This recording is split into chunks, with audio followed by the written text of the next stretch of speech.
Welcome back to video 3 of 3 of the eCourse mini series that I'm doing here. Today is the most desired video, and it is how to even sell your eCourse. So selling an eCourse is definitely the industry's best kept secret, and here's what I've learned so far. It's really important to build a list to sell your eCourse to. Most successful eCourses are launching to a pre-existing audience, which means that these educators have an email list of people. They have an audience that they've already nurtured. Maybe they have an Instagram list of people they've nurtured, TikTok, social media, whatever. They have access to people who want to buy the course already, so that when it launches, people are buying it that day. People are on waiting lists to buy this course. And not everybody has a list, and not everybody has to have a list, but it is by far the best way to sell an eCourse straight out the gates at launch and have a successful launch and a successful life of your course. So how do you build a list? Well, this is where things get tricky and where a lot of time is going to come into play. To build a list like this, you have to nurture an audience, and nurturing an audience takes a lot of time, authenticity, and you showing up online. So show up on YouTube, on Instagram, on Facebook, get people to know, like, and trust you, assert your credibility. But the kicker here is you can't just talk about your course online and have a list of people to sell to. You have to do something to get them to exchange their information for something. So that means you have to get their email. You have to have some way to contact them, typically outside of a social media platform. If you're just talking into the void of social media or your existing followers, you don't know if they're actually interested in purchasing anything from you. So the way that you do this is through lead generation. Maybe give away a freebie every here and there, or tell people, hey, if you want to get on the list for my eCourse launch, give me your email. You're exchanging something for their email. So early access to the course for their email, a freebie for their email. They need to be giving you their contact information so that you can actually put them into this nurturing sequence to sell them your course. But it is possible to launch with no list. So if you don't have a list yet, I don't want you to freak out and think that it's not going to work.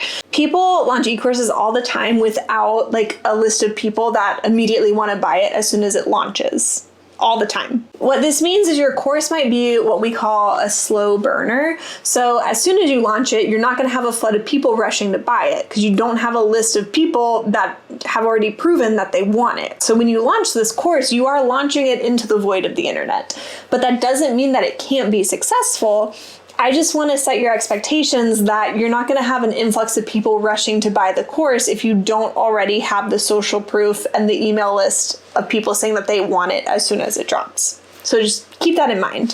When you're launching an eCourse without a list, it is really common to spend a lot of money on ads for the course. So I want to put this in perspective, and I kind of want to give you a reality check here. When people are talking about you can make $100,000 selling an eCourse, you can, but you might spend $90,000 of that in marketing. And I mean, $10,000 is nothing to balk at, but you're not going to be pocketing $100,000 from your eCourse every month when you have to spend 90 of it in ads just to get people to buy enough so that you have the $10,000, which is still a really good return on investment. I just want to set your expectations that it's very common to spend 100% of your revenue in ads to get traction before you start taking money for yourself, or spending 95% of your revenue back on ads to keep the course alive. So next we're going to talk about launch timing. And so I promised in the last video that I would talk about this a little bit more in this video. So in the last video was all about production and post-production. And again, this is where a lot of things can go wrong, which is why I don't want you promising the launch of this product to anybody until the course is done. And I especially do not want you to start the pre-sales phase during the editing phase of your course, because the editing phase of your course could take forever. You don't know. You might want to go back and re-record stuff. You might not like what you said. Your content might be outdated by the time it's done and you want to re-record stuff. There's so many factors in the post-production of your course that it's just not safe to promise this course or promise a launch date or start selling it before it's absolutely done. So before you even begin the pre-sales phase, you're going to have this course in hand, completely finished, loaded onto your LMS or Udemy or whatever you're selling your course on, and it's going to be done and ready to go by the time you even start talking about it. So let's move on to overall marketing strategy. So your marketing strategy for your e-course is going to vary based on a few things. And really it's, do you have a list of people to sell to already or not? So if you have a list of people you want to sell to already, you're going to start kind of teasing them with the course once it's finished. You're going to talk about it a little bit, get them interested and be like, ooh, they got a new course coming out. I want that. And I'm going to get on the list and I'm going to be more engaged in my email to get in on the pre-sale. If you don't have a list of people you want to sell to, what you're going to do is you're going to go hard talking about your course online. You're going to get people interested and you're going to start trying to build a list, any kind of list that you can. And you can do this through paid ads or you can do it through organic marketing. It kind of depends on your personality. If you don't already have a large following, organic, like social media marketing or email marketing probably isn't going to be a super lucrative route for you. Paid ads is probably going to be the way to go, but I'm going to leave that up to your discretion. But a great way to start building interest in your course is to start showing up on social media and talking about your credentials, why you're qualified to teach the course, and then build that know, like, trust factor that helps people feel confident in purchasing from you. And you can do that through organic social media marketing or paid ads. So once the course is done, it's time for you to start talking about it. But again, there's a very specific ratio to where your audience is going to get really bored of hearing you blabber on about your course for months and months and months.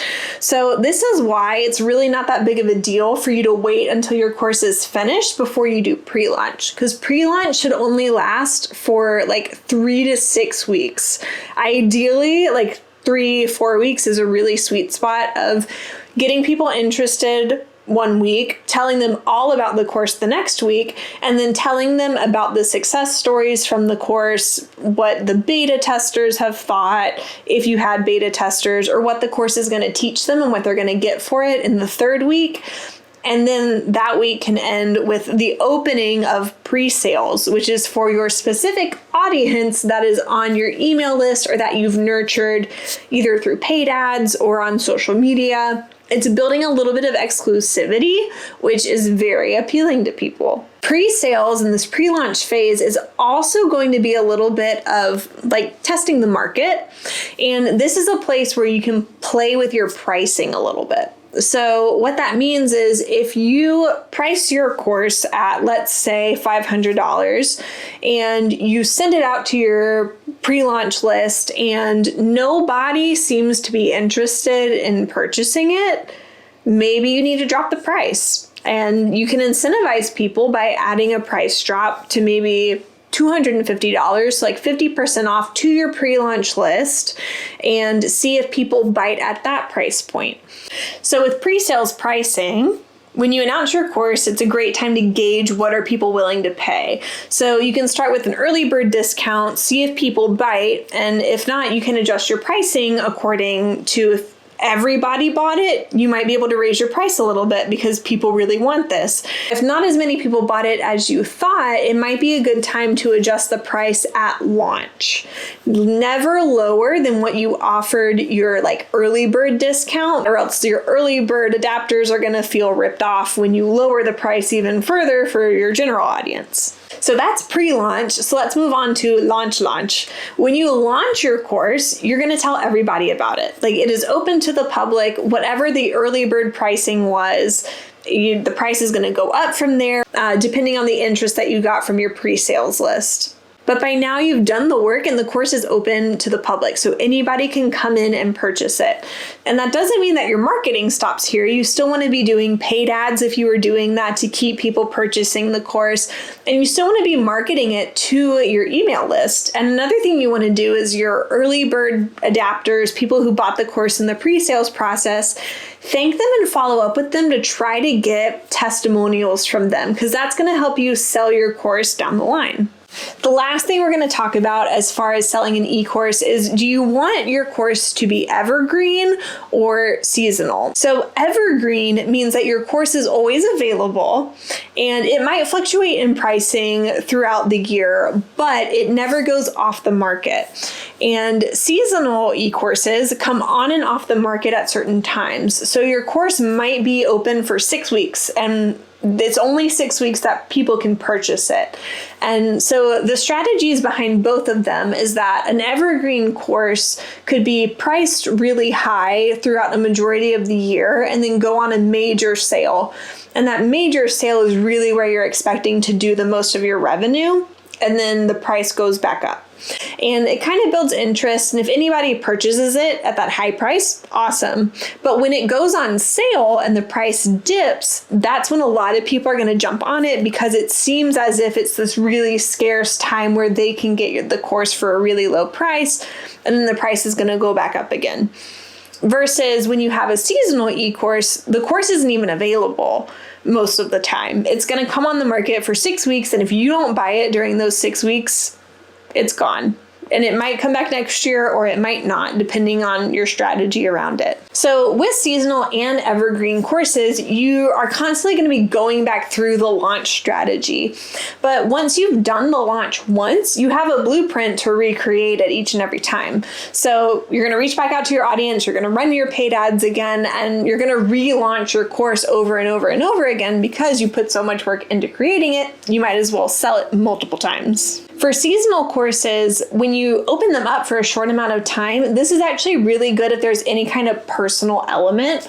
So if you're offering like a one-on-one coaching session or weekly meetups with the attendees, you don't want that course to be evergreen because it's going to eat up all of your time. So when you do these seasonal launches or you limit the amount of people who can take the course, this is really beneficial when you are personally coaching with people, you're personally putting in a lot of time during your students' tenure in the course. Versus evergreen, people expect a little less from evergreen courses. They don't expect as much of a personal connection, but they might still be expecting to be able to reach somebody if they have an issue with the course. And finally, building a community around your course. So it's not abnormal for courses to also have some kind of group component to them. And a lot of LMS or learning management systems like Udemy or wherever you're going to host your course will have a comments or a chat feature in each class.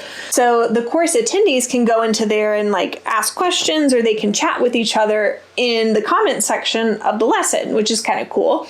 You as the educator should also be in there responding to any of their questions, or you can pull them off of that platform into a Facebook group or maybe a Slack channel where everybody can kind of chat together. And this is also a great way to harvest more emails, especially from people who organically found your course instead of through your marketing channels, so that you can keep reaching out to them, promoting other courses, and getting in their inbox where you can actually control what they're seeing versus speaking into the void of social media.